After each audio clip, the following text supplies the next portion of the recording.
Firstly, probably the answer is going to piss off both sides. Okay, so with the danger of that, but let's go into it. So firstly, the word Sanatan means eternal. Yeah, and by definition, hence, this eradication does not make any sense. By definition, it is eternal, and it is, like I said earlier, dharma is not religion. Yeah, dharma is essential nature or the essential flow. Yeah, and that being pre-religion, pre-formalized structures, institution, and post as well. So if all religion were to be eradicated somehow and human beings lost all memory of religion ever, it's not that these particular religions will ever come back. Yeah, but what will come back is the conversation which takes you deeper into yourself, which wants to understand what life and existence is all about, which wants to question what's really going on, because the experience of life is pain.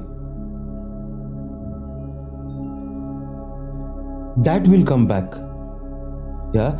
So the people who are trying to eradicate something like this, it's ridiculous. How can you eradicate this questioning?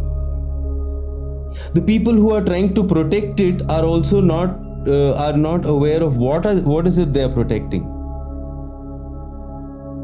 because there's nothing to be protected. It's eternal.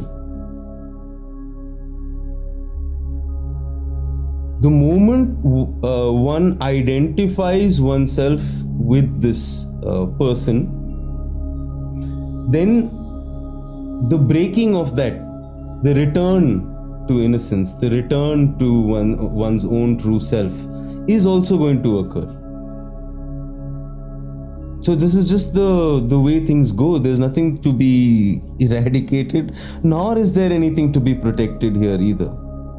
But what this has become about is about religion. Yeah, and that's a whole other topic. Religions will come and go.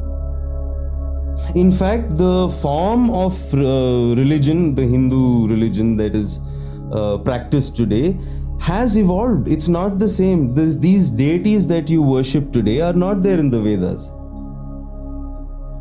So that's not the eternal part.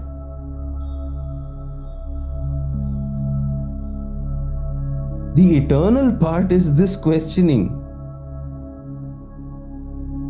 Is the truth that lies within.